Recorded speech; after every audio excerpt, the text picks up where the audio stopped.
Ahora, después de esta exhortación a dedicarnos a las cosas espirituales en Colosenses capítulo 3, versículos 1 al 4, tenemos otra exhortación en los versículos 5 al 11. Haced morir lo terrenal en vosotros. Colosenses 3, 5 al 11. Consideremos antes de entrar en estos versículos un breve análisis de lo que vamos a estudiar en esta parte de la Escritura. Nos va primeramente a aclarar a qué se refiere cuando habla de lo terrenal, cuando dice que debemos hacer morir lo terrenal.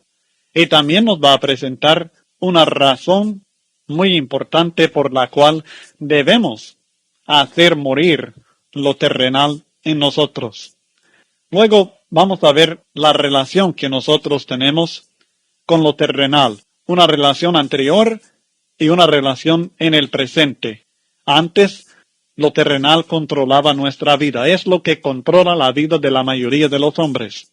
Pero ahora, nosotros tenemos que dejar esto atrás con aquella vida anterior que tuvimos antes de ser convertidos en cristianos.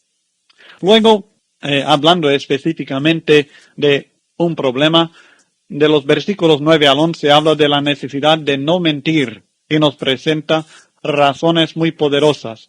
La falta de veracidad, la mentira es un problema generalizado en el mundo. Es algo que distingue al cristiano el que no mienta.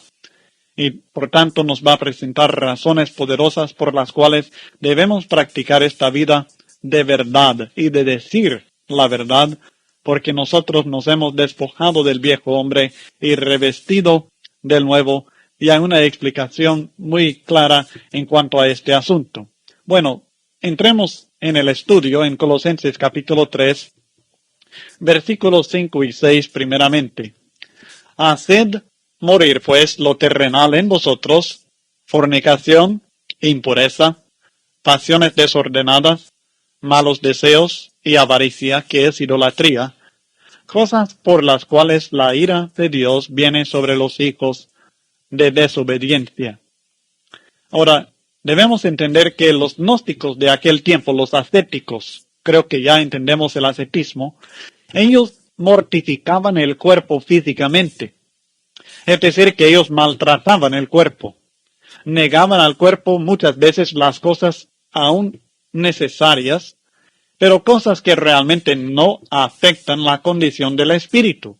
Hablamos, por ejemplo, de ayunar, que tiene algo que ver con la vida cristiana, pero no como ellos lo aplicaban. Pablo nos está enseñando, por tanto, la forma correcta de dominar el cuerpo para producir la bendición de Dios y al mismo tiempo reflejar la vida de Cristo, que es la meta del cristiano. La santidad, debemos entender, no es algo que sucede de repente.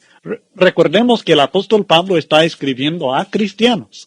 Estas personas ya murieron al pecado, ya han sido bautizadas, son parte de la iglesia del Señor. Sin embargo, les tiene que escribir que ellos tienen que hacer morir estas cosas, tienen que eliminar estas cosas de sus vidas todavía. Por tanto, ellos no han logrado la perfecta santidad que se desea todavía. Y así es en la vida de toda persona. La santidad no es algo que sucede de repente en la vida de uno por medio de algún milagro. No es como es llamada por algunas personas, una segunda gracia. Porque ellos hablan de la gracia que recibimos en el perdón de los pecados y luego la gracia que recibimos en la santificación para ya no pecar. Pero no hay ninguna cosa como el bautismo por el cual nosotros recibimos automáticamente este poder para ya no pecar, sino que es un proceso en el cual nosotros vamos eliminando poco a poco de nuestra vida lo terrenal. Vamos matando punto por punto lo terrenal en nuestra vida. Ahora, si bien es cierto que no podemos santificarnos sin la ayuda de Dios, y esto es cierto, sino por la gracia de Dios obrando en nosotros, sino por el poder del Espíritu Santo obrando en nuestra vida, la santificación, el apartarnos de lo terrenal y lo de este mundo y lo carnal será imposible. Pero también es verdad que nosotros mismos tenemos que hacer un esfuerzo propio por hacer morir lo terrenal en nosotros. Es un mandamiento que nos da Dios. Haced morir. No promete, yo haré morir en ustedes estos problemas. No promete, yo quitaré milagrosamente de ustedes estas tendencias carnales. La Biblia no enseña esta clase de santificación.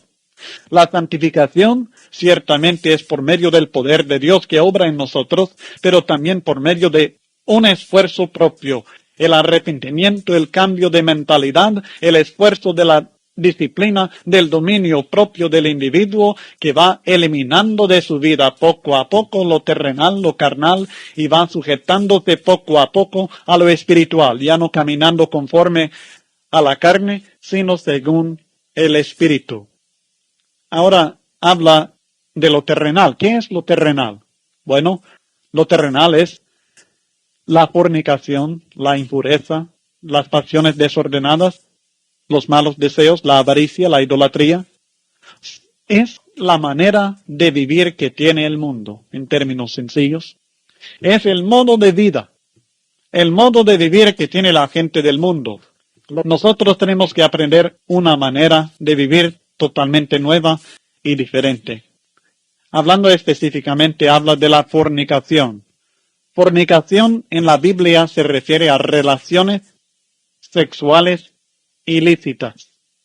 O sea, relaciones sexuales con una persona que no sea su compañera de vida, o sea, su esposo o esposa, su marido o su mujer.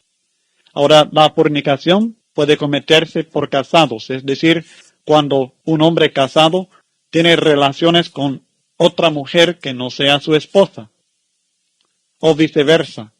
También puede cometerse por solteros. El soltero no tiene derecho a relaciones sexuales con nadie. Por tanto, cuando él tiene relaciones sexuales o ella, que están cometiendo fornicación. Este es el significado de la palabra fornicación.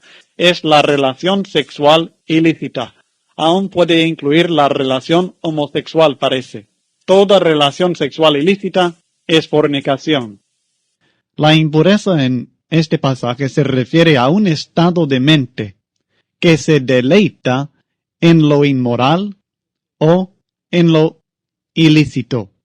Es una mentalidad. La impureza es algo que existe en la mente del hombre. Se trata de los motivos impuros, los motivos que no deben existir en el cristiano. Por ejemplo, en 1 Tesalonicenses capítulo 2, versículo 13, encontramos la misma palabra. 1 Tesalonicenses capítulo 2, versículo 3. Porque nuestra exhortación no procedió de error, ni de impureza, ni fue por engaño, sino que según fuimos aprobados por Dios para que se nos confiase el Evangelio, así hablamos, no como para agradar a los hombres, sino a Dios que prueba nuestros corazones.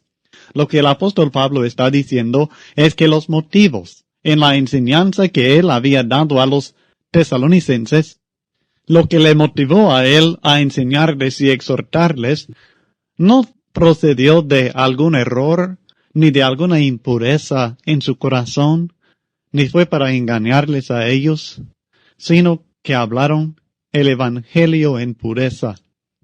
Así que a esto se refiere la impureza en cierto sentido. También tenemos otro uso de la palabra en Romanos capítulo 1, versículo 24. Por lo cual también los entregó a la inmundicia. Es la misma palabra traducida impureza en Colosenses 3. Inmundicia. Por lo cual también Dios los entregó a la inmundicia en las concupiscencias de sus corazones, de modo que deshonraron entre sí sus propios cuerpos. En este contexto se refiere a los pecados de los gentiles, de aquellos paganos que habían cambiado la gloria de Dios en semejanza de imagen de hombre corruptible y que adoraban imágenes, ídolos, y por este motivo Dios los entregó, dice, a la inmundicia, y luego describe aquella inmundicia en los siguientes versículos y habla de que eran pasiones vergonzosas, pues aún sus mujeres cambiaron el uso natural por el que es contra naturaleza, y de igual modo también los hombres, dejando el uso natural de la mujer, se encendieron en su lascivia unos con otros, cometiendo hechos vergonzosos, hombres con hombres, o sea, la homosexualidad, esta perversión sexual.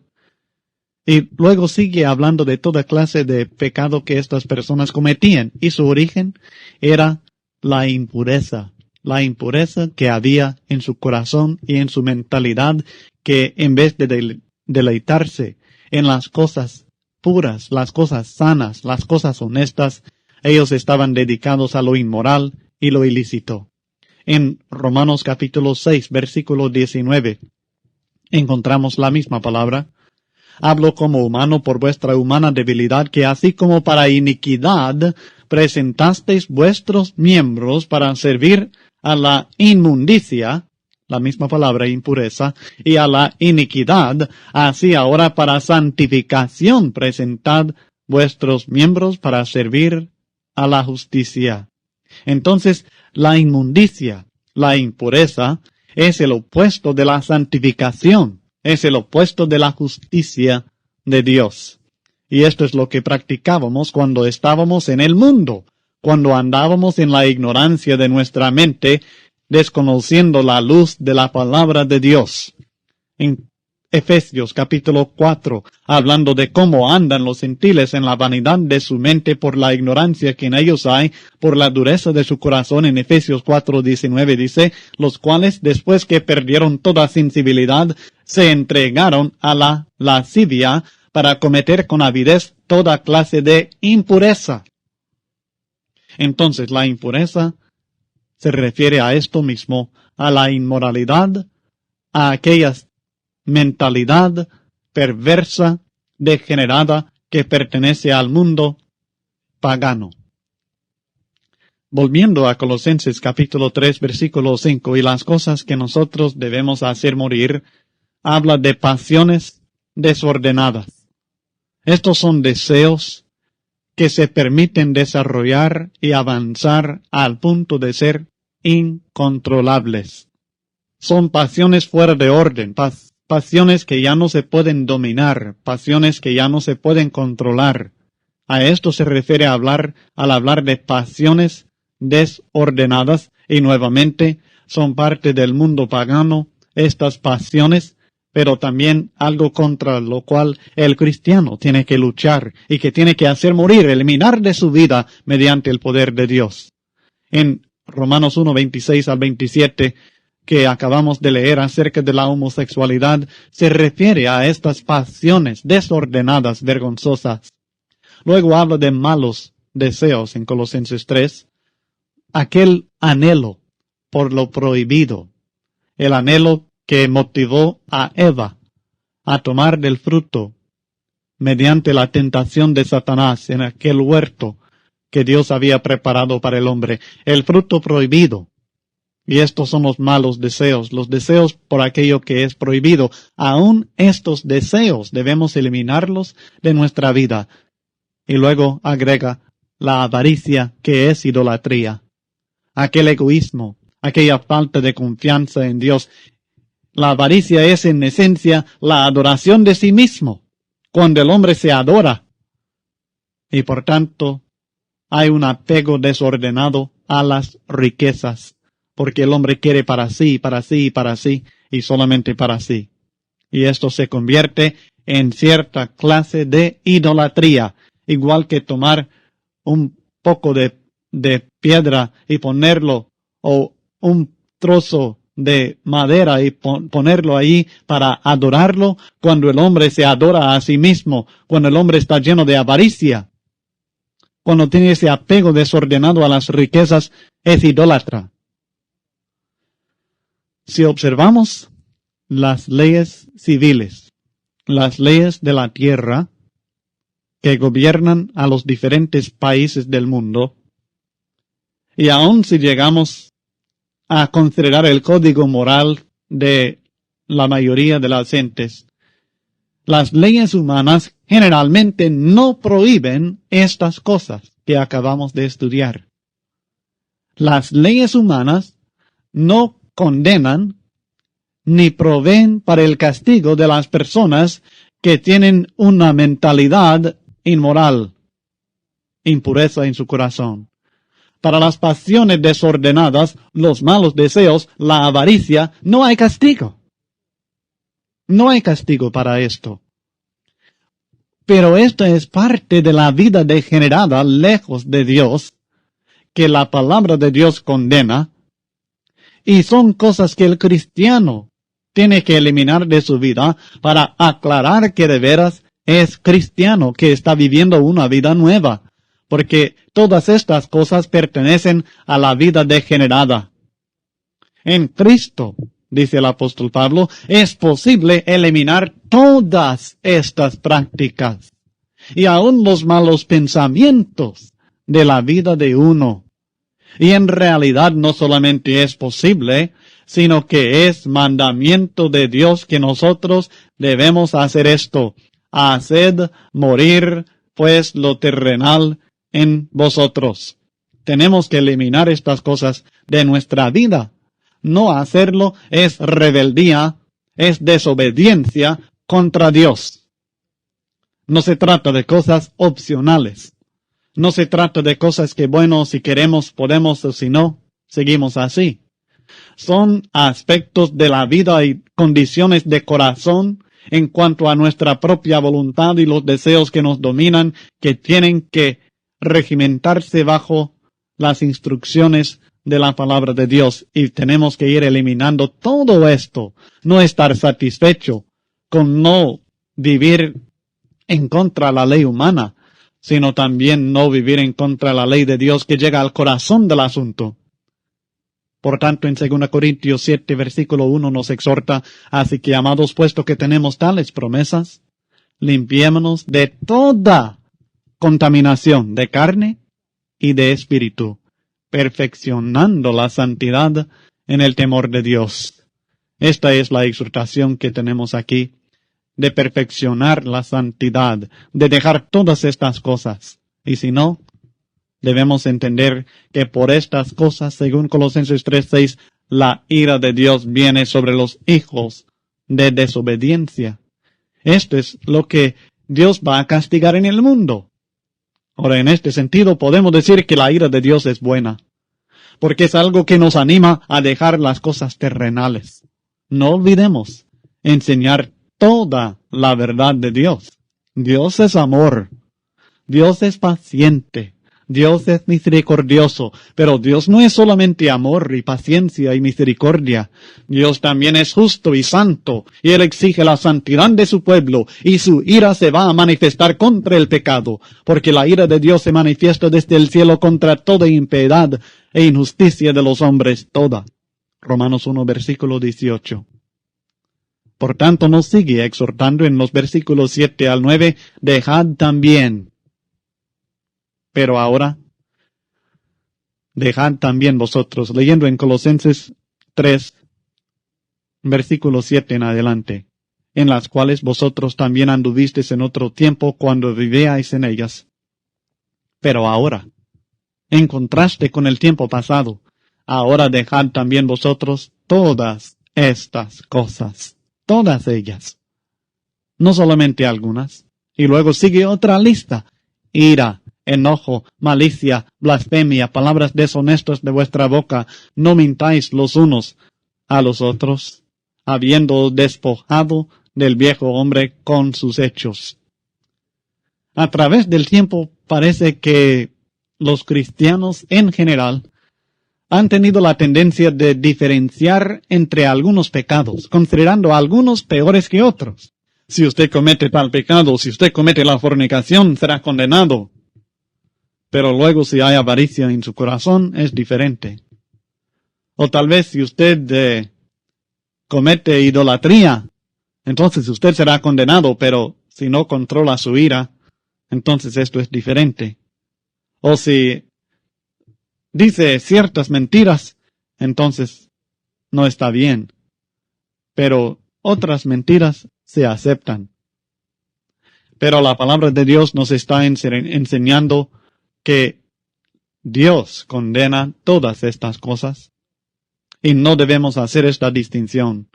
En la lista anterior que estudiamos, hay bastante acuerdo en condenar estas acciones o actitudes en el cristiano, pero en esta lista encontramos algunas actitudes y acciones que tienen más aceptación, fíjese. O al menos no son repudiados tajantemente entre cristianos en general, como aquellos. Pero la verdad es que todas estas cosas también pertenecen a la vieja manera de vivir, al viejo hombre. Y en consecuencia deben ser desechadas por el verdadero cristiano que desea imitar a Cristo y vivir la vida nueva en Él. Tenemos que examinarnos honestamente, hermanos. La ira, el enojo, la malicia están mal en la presencia de Dios como la fornicación. La palabra ira se refiere a una actitud crónica que uno todo el tiempo se está airando. Todo el tiempo permanece, por decirlo así, enojado. Es una actitud crónica. Es algo que observamos constantemente. El enojo, en cambio, es algo que de repente surge y luego se mengua. La persona que se enoja, en este sentido bíblico, tomando en cuenta el significado de las palabras originales en griego, la persona que se enoja es aquella persona que de repente se enoja, pero luego ya no está enojado, ya no guarda rencor. Pero la ira es más aquel que guarda el rencor y que permanece con esta actitud crónica de ira en contra a otro. La malicia que describe es el deseo de hacer daño a otras personas. Siempre debemos hacer bien. Esto es el amor. La malicia es el opuesto. Es el deseo en el corazón de dañar a otra persona. De ver cómo hacemos, tal vez sea una persona que nos haya maltratado, de ver cómo hacemos para hacerle daño. El deseo del cristiano en todo momento debe ser a hacer el bien, ayudar, edificar, beneficiar a otra persona. Nunca la malicia. La blasfemia es hablar en contra de Dios o los hombres. Sea contra Dios o sea los hombres, porque si hablamos contra Dios estamos hablando algo falso, algo que es mentira. Y no debemos hacer esto tampoco en contra a los hombres. Que no hablemos en contra a aquellos hombres cosas deshonestas, y ahí mismo entran las palabras deshonestas, palabras vergonzosas es el significado, que no deben salir de la boca del cristiano que tiene el Espíritu Santo en su interior y que ha sido limpiado con la sangre de Cristo. Y es más, no mintáis. Y hay muchas maneras de mentir, mi hermano. Muchas maneras. Y toda mentira debemos eliminarla de la vida, porque todo mentiroso, según Apocalipsis capítulo 21, será echado en el lago de fuego. La práctica de estas cosas que hemos estudiado, la ira, el enojo, la malicia, la blasfemia, las palabras deshonestas, la mentira, la práctica de estas cosas están señalando que el hombre viejo todavía vive en nosotros. Pero la vida del cristiano, aunque reconocemos que no somos perfectos y todos tenemos algún defecto, pero nuestra vida debe ser una vida en la cual nosotros nos estamos alejando cada vez más de todo pecado. No del pecado en general, sino de pecados específicos. No de los pecados que no son tentación ahora para nosotros, no solamente de aquellos pecados que nosotros consideramos los grandes, los peores, sino que nuestra vida debe ser una de perfeccionar la santidad, según Corintios 7:1, de limpiarnos de toda impureza, de todo pecado, sea de carne o de mente, de espíritu. Que toda inmundicia se limpie y se elimine de nuestra vida. Claro que pecamos, todos pecamos. El que dice que no peca es mentiroso. Lea 1 Juan capítulo 1 y verá. Sin embargo, también si sigue adelante en la primera epístola de Juan al capítulo 3, encontrará que Juan no está diciendo que esta es licencia para que nosotros estemos satisfechos con nuestra vida y con la práctica del pecado. Porque en 1 Juan 3, versículos 6 a 9 dice, todo aquel que permanece en él, es decir, en Cristo, no peca. todo aquel que peca no le ha visto ni le ha conocido. Hijitos, nadie os engañe. El que hace justicia es justo como él es justo. El que practica el pecado es del diablo. Porque el diablo peca desde el principio. Para esto apareció el Hijo de Dios para deshacer las obras del diablo. El que practica el pecado es del diablo. Todavía está viviendo el hombre viejo. Y este es del diablo, no es de Cristo. Por tanto, debemos luchar por ir alejándonos cada vez más de todo pecado, perfeccionando la santidad. Esta es la meta, este es el proceso de la santificación en la vida del cristiano, es el proceso de arrepentimiento que constantemente debe caracterizar la vida nueva en Cristo. La vida del cristiano debe presentar un contraste pronunciado con su vida cuando estaba en el mundo. A veces he escuchado que le han dicho a alguna persona, a usted solo le falta el bautismo. Mentira. A ninguna persona solamente le falta el bautismo. Tal vez solamente le falte el bautismo para que Dios le perdone sus pecados pasados, pero ahí comienza a luchar por mejorar su vida. Tal vez no sea mentiroso, o no sea borracho, o no sea fornicario, o no diga malas palabras, pero siempre hay pecado que nos esté acechando y necesitamos nosotros eliminar de nuestra vida toda impureza y reflejar la perfecta imagen de Cristo Jesús. Todo cristiano debería comparar sus acciones con estas listas y otras en el Nuevo Testamento que aclaran la vida del mundo en términos prácticos para estar seguro que no sigue en ella. Le sugiero que haga esta lista en un papel y que vaya eliminando de la lista los pecados, las tendencias, las actitudes pecaminosas que ya no están en su vida y a ver qué falta todavía eliminar de su vida para no seguir con la vida del mundo.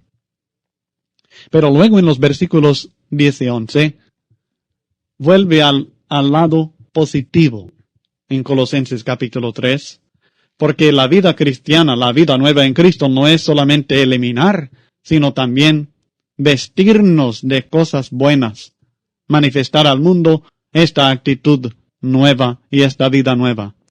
Dice el texto en Colosenses 3, 10 al 11.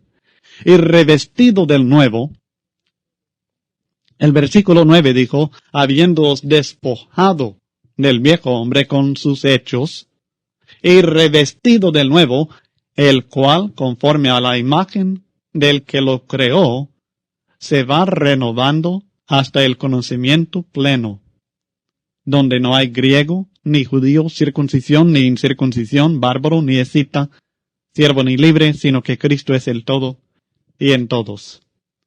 El hombre nuevo refleja la imagen de Dios, y poco a poco se va transformando en esta imagen. Dice el texto, fíjese bien, revestido del nuevo, el nuevo hombre, el cual, conforme a la imagen del que lo creó. ¿Quién nos creó? Pues Cristo, Dios. Nosotros, conforme a la imagen de Dios, nos vamos renovando cada día más y más hasta el conocimiento pleno.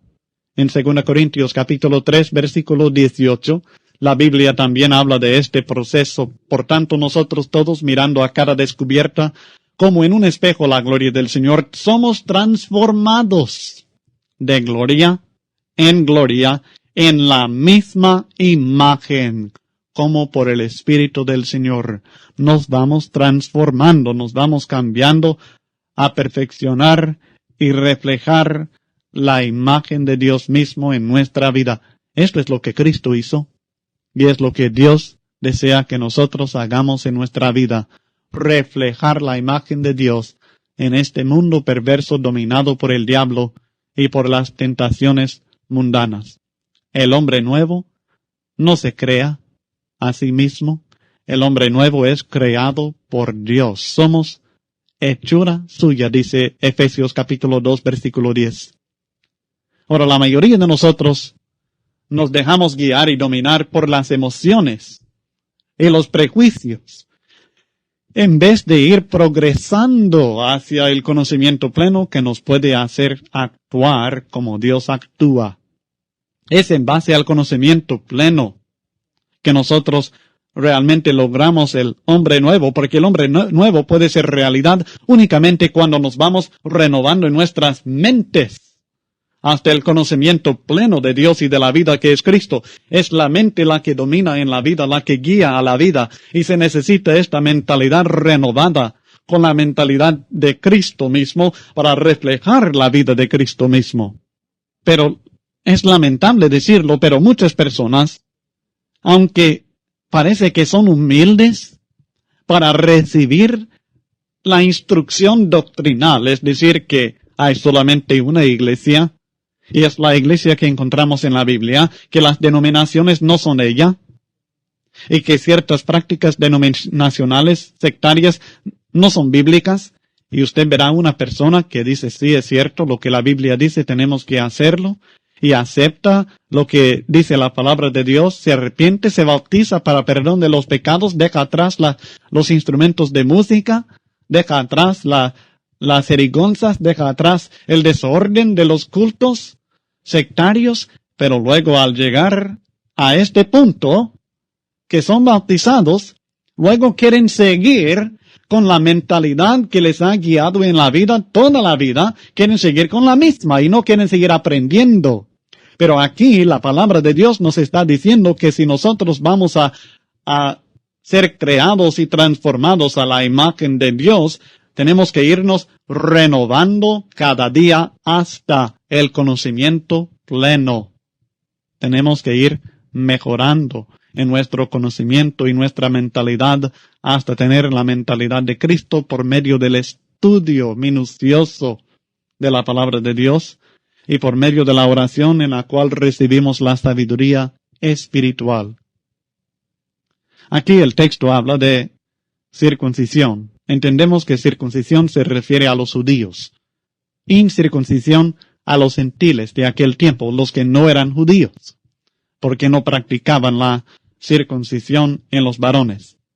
El bárbaro se refiere a cualquiera persona, en este contexto, cualquiera persona que hable un idioma extranjero y que por tanto no sea entendido por aquellos que así lo llamen. Este es extranjero, es bárbaro, no lo entendemos. Los escitas y se tomaban en de menos importancia y menos valor a estas personas. Los escitas se refiere a un pueblo del sur de lo que nosotros ahora conocemos como Rusia, y estos llegaron a invadir a Palestina en el año 625 a.C. y por tanto se consideraban como los más incivilizados de todos los bárbaros por las naciones más civilizadas.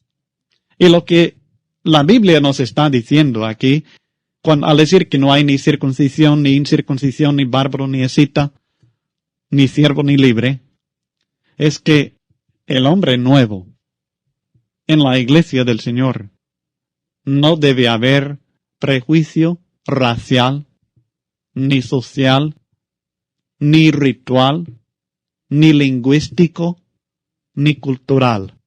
No debe haber ningún prejuicio contra otra persona, de la raza que sea, de la lengua que sea, de la condición social que sea, de la cultura que sea, que tenga las costumbres que tenga. No debe haber ningún prejuicio en el nuevo hombre. Ese prejuicio es parte de la vida anterior, el viejo hombre. El prejuicio contra esta clase u otra es parte del viejo hombre y no tiene nada que ver con la vida cristiana.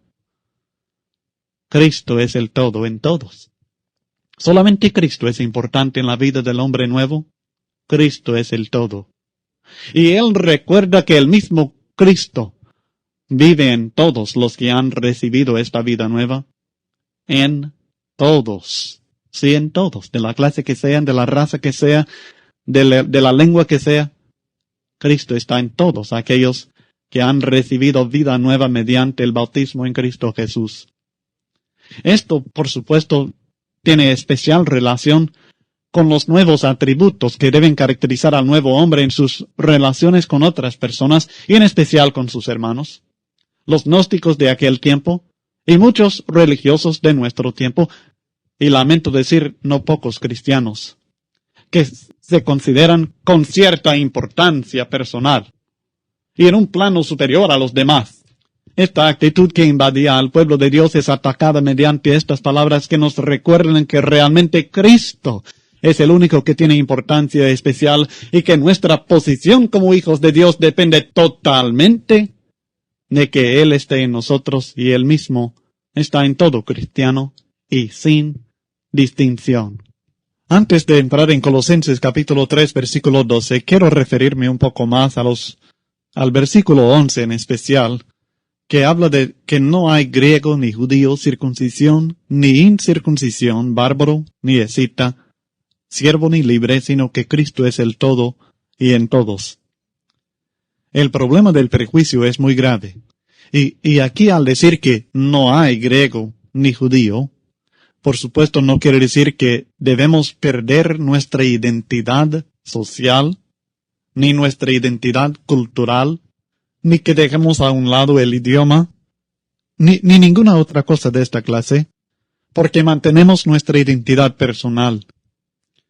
Tampoco significa que estas cosas no tienen ninguna importancia en la vida de uno, pues la cultura de uno es muy importante para el ser, para el individuo. Pero lo que quiere decir es que no debe haber prejuicio contra una persona por ser de otra raza, de otra condición social, y no solamente que no debemos sentir un prejuicio hacia esta persona, sino que el amor cristiano debe unirnos y debemos mantener esta condición de amarnos como cristianos, sea cual sea esta condición, que no debe existir una frialdad hacia otra persona sencillamente por su raza o su condición social o el idioma que hable. La vida nueva en Cristo Jesús es una vida de comunión, una comunión que rompe todas las barreras, que vence todo obstáculo para lograr la comunión entre personas de diferentes razas, diferentes condiciones sociales, y que permite que el amor fluya de corazón a corazón de una manera maravillosa. Y esto es parte de esta vida nueva, parte del nuevo hombre. Y en la iglesia del Señor debe existir esta comunión entre todos los hijos de Dios, porque no debe haber distinción alguna por ninguna razón, sino que todos debemos amarnos los unos a los otros y manifestar este amor en la comunión que gozamos en el cuerpo de Cristo. Si en la iglesia del Señor Jesucristo, comprada con la sangre del Señor Jesús, no existe esta comunión, y al contrario, existe acepción de personas, realmente hemos perdido por completo de nuestra vista el propósito de Cristo en venir para unir a todas las cosas bajo Él y unir en un cuerpo a todo ser humano, reunir todo para la gloria de Dios en una comunión perfecta, semejante a la comunión que será nuestra en el más allá. Y todo esto es posible porque Cristo es el todo, para todo cristiano, y Cristo es en todos. Él mora y obra en la vida de todos nosotros. Y la obra de Cristo en nosotros, el hecho de que Cristo more en nosotros, debe manifestarse en las obras que hacemos.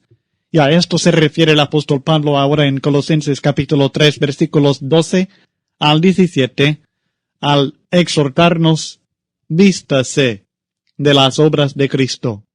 La vida cristiana no consiste solamente en dejar de hacer ciertas cosas. La vida del cristiano no debe ser un vacío, sencillamente el hecho de que no exista lo malo. Se debe restaurar en el cristiano la imagen de Dios mediante pensamientos y acciones positivas. El cristiano no se identifica por lo que no hace, sino por lo que hace. La mente cristiana, la mentalidad de aquel que sigue a Cristo, no se manifiesta por lo que no piensa, sino por lo que piensa.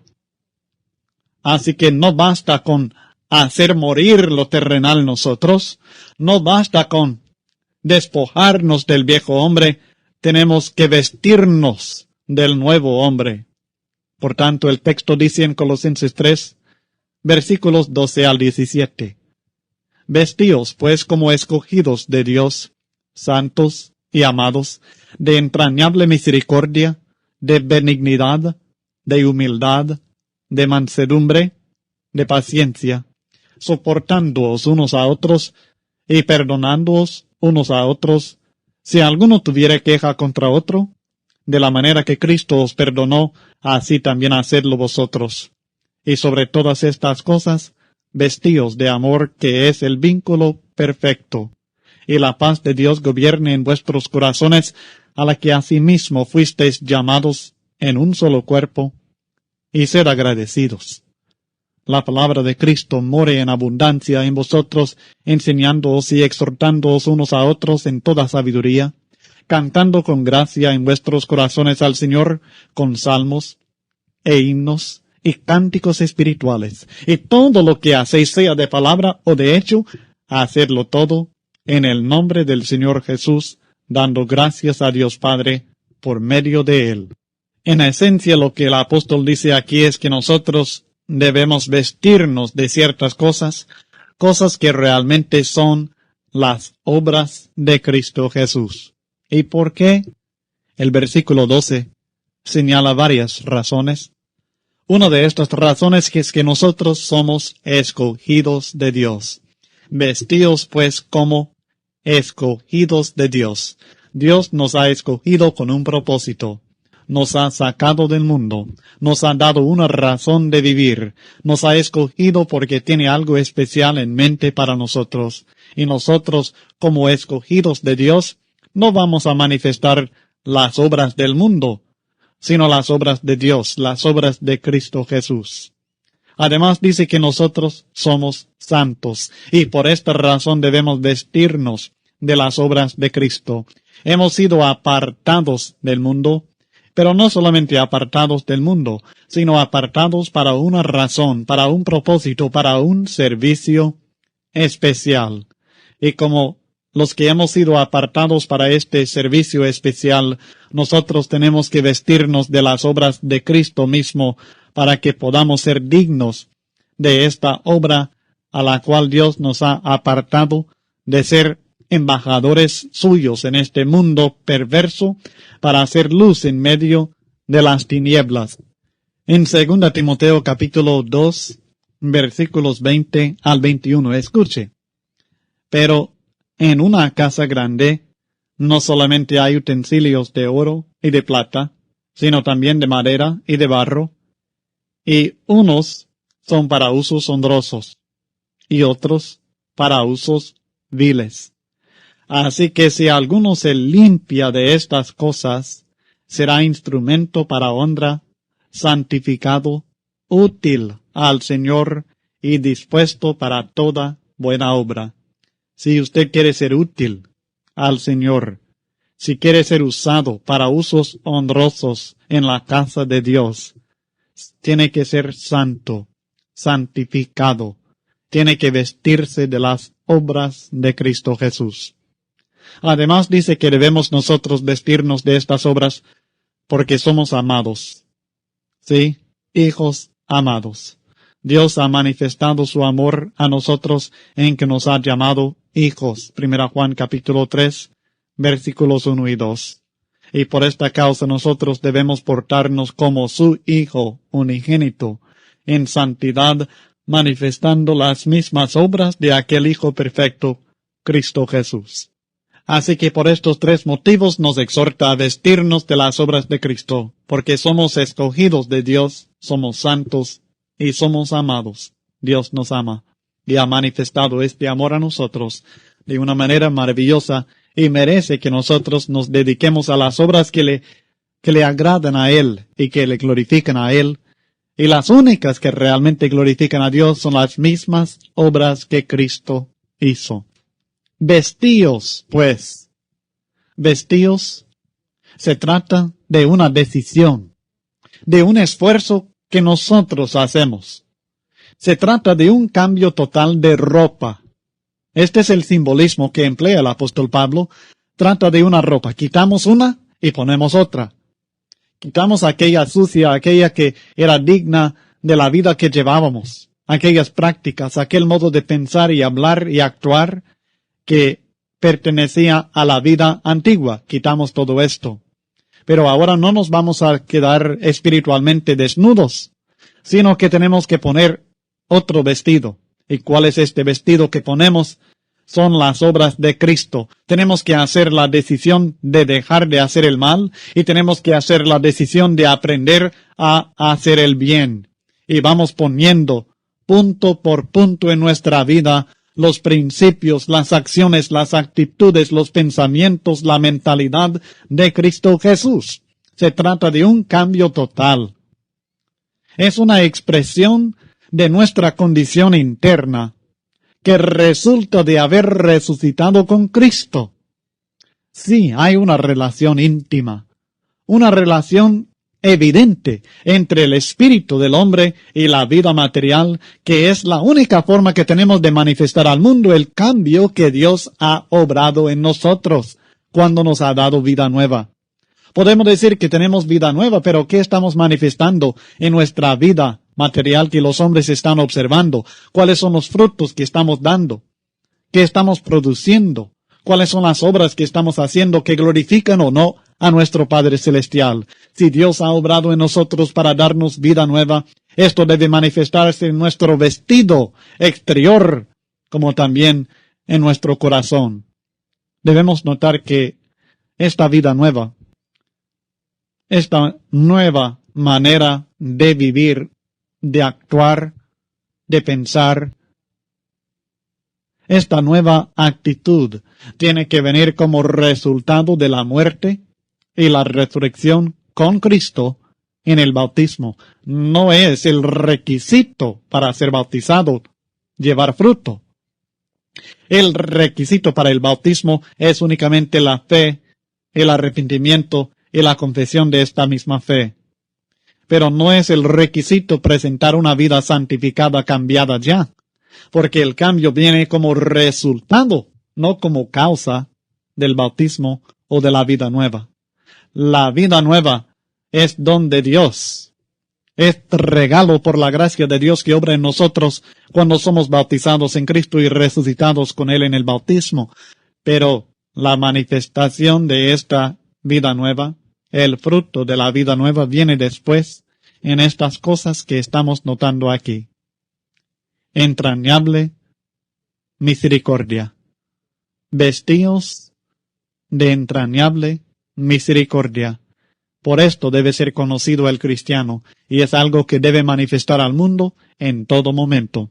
Entrañable misericordia. Esto significa que uno es conmovido y movido en lo más profundo de su ser. Pero es más que una emoción. Es una emoción que resulta en acción. En Lucas capítulo 10, el Señor Jesucristo enseñó una lección acerca de esta misericordia entrañable. Es una lección acerca del buen samaritano que creo que todos conocemos bien. Sin embargo, quisiera leer los versos 33 al 37. Pero un samaritano que iba de camino vino cerca de él y viéndole fue movido a misericordia. Fijémonos bien. ¿Qué es lo que este hombre sintió en su corazón? Misericordia. Pero hubo un resultado práctico en este hombre. Y acercándose, o sea que la misericordia le movió a acercarse en vez de pasar de lejos y dejar al hombre ahí. La misericordia es más que una emoción de conmoción que uno siente en su corazón, en lo más profundo que lo conmueve. Es algo que resulta en acción. Se acercó, vendó sus heridas, echándoles aceite y vino y poniéndole en su cabalgadura, lo llevó al mesón y cuidó de él.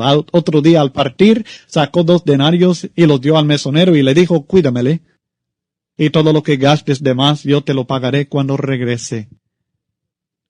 Ahora, este hombre manifestó entrañable misericordia.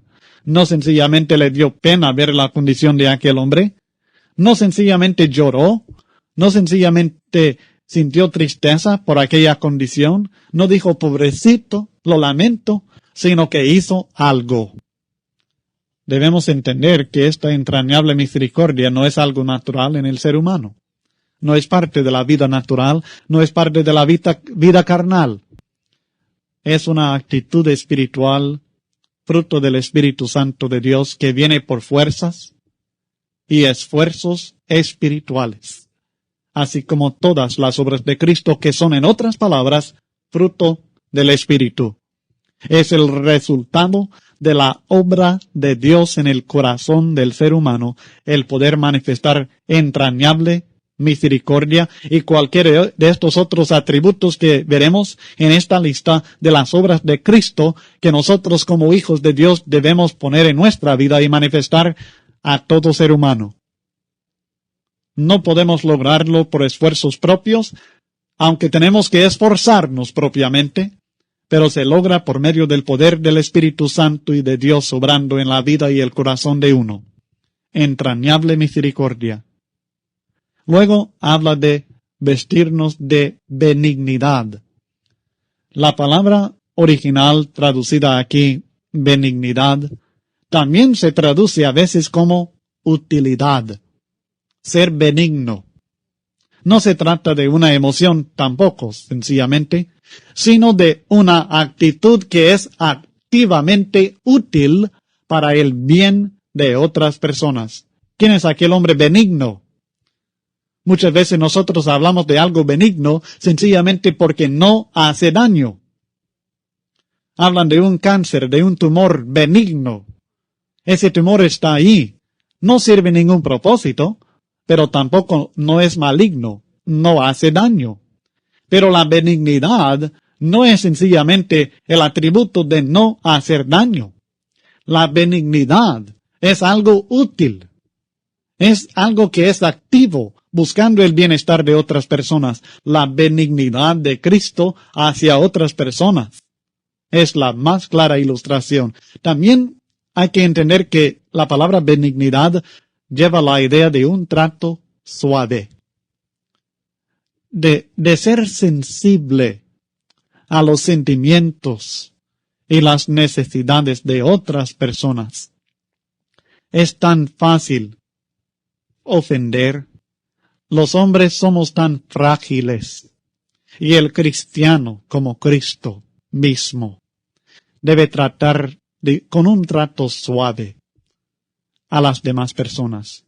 Y esto se va a manifestar si realmente somos sensibles a los sentimientos, a las necesidades, a los problemas de otras personas. Esto se va a manifestar en nuestro modo de hablar.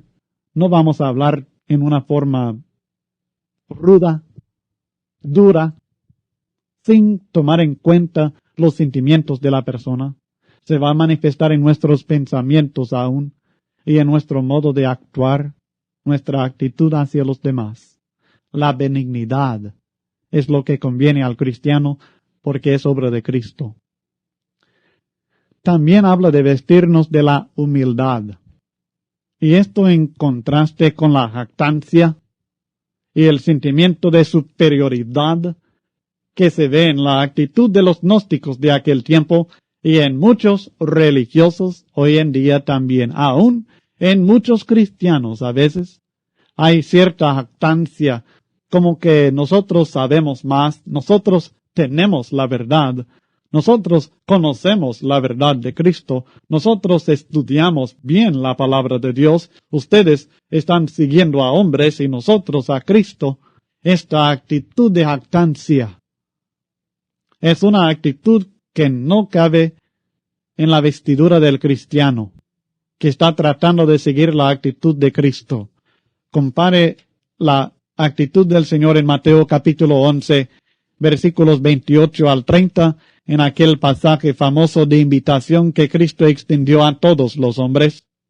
Venid a mí, todos los que estáis trabajados y cargados, y yo os haré descansar. Llevad mi yugo sobre vosotros y aprended de mí. ¿Qué vamos a aprender de él? Que yo soy manso y humilde de corazón, y hallaréis descanso para vuestras almas, porque mi yugo es fácil y ligera mi carga. Humilde de corazón, así es Cristo. Y cuando nosotros reconocemos que Cristo es el todo, y que Cristo es en todos, que nosotros somos pecadores, que por la gracia de Dios únicamente hemos sido escogidos por Dios, santificados por Dios, y que Dios nos ama a nosotros aunque no lo merecemos, y nos ha perdonado y nos ha dado la oportunidad de servir en el cuerpo de Cristo Jesús. Cuando reconocemos esto, entonces se manifestará en nosotros la humildad, esa pobreza de espíritu.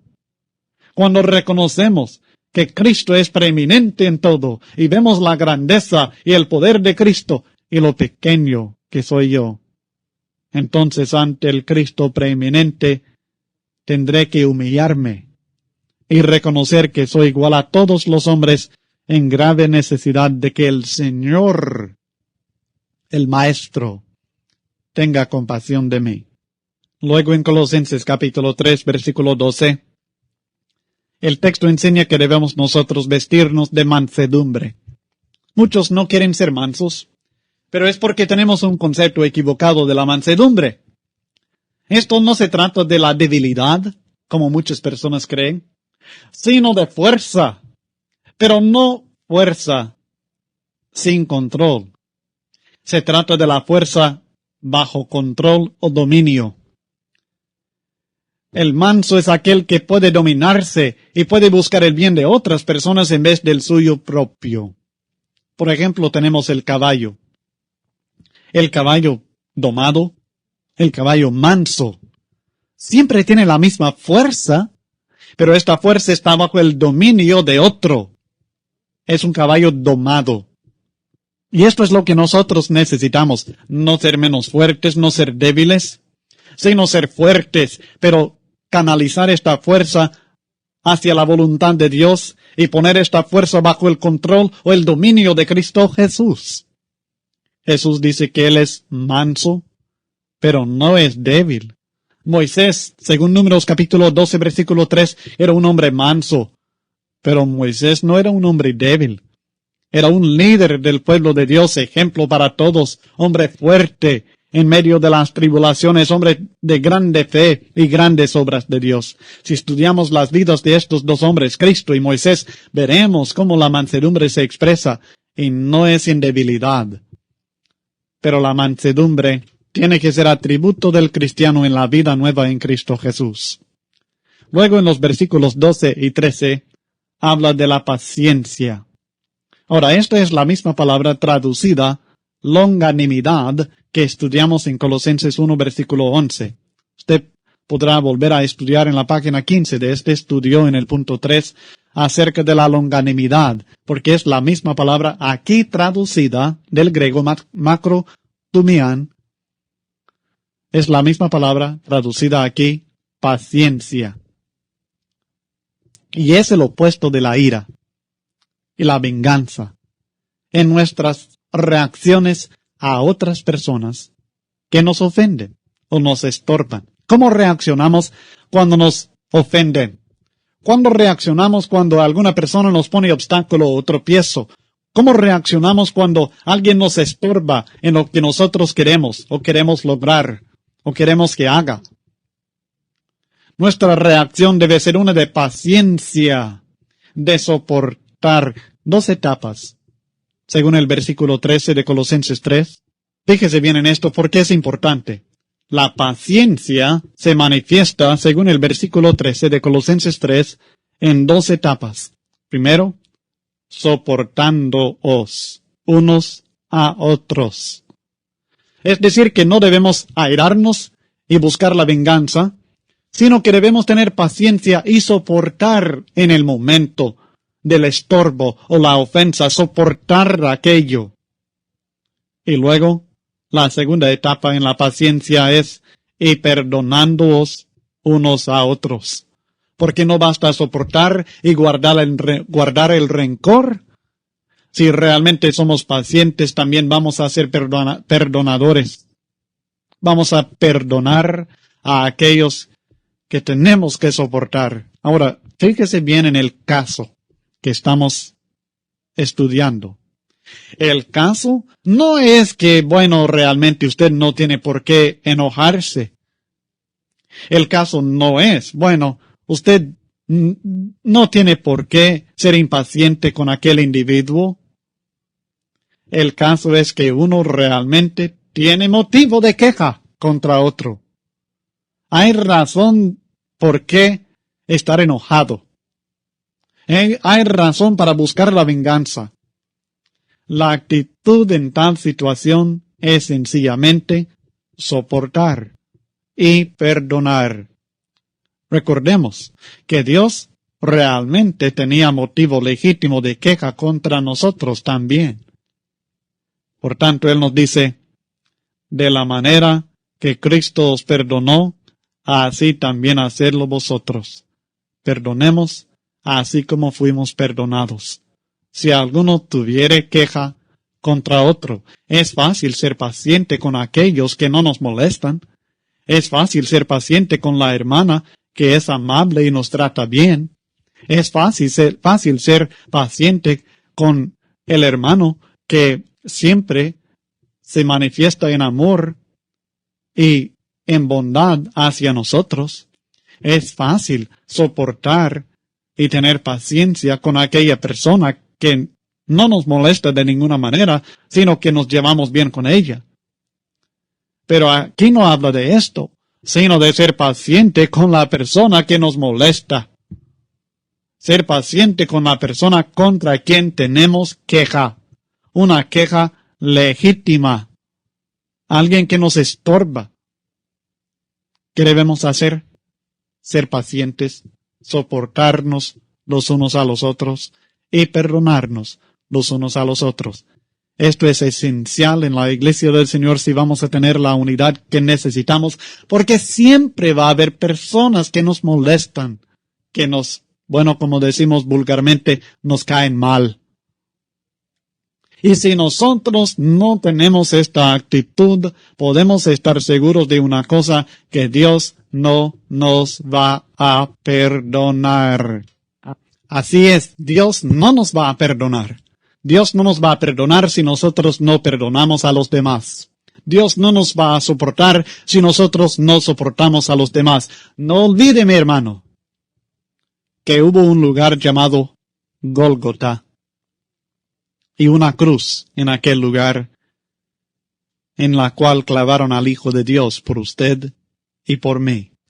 Por tanto, vestíos de paciencia, soportándoos unos a otros y perdonándoos unos a otros, si alguno tuviere queja contra otro. De la manera que Cristo os perdonó, así también hacedlo vosotros. Esta es obra de Cristo. Así manifestamos vida nueva en el Señor.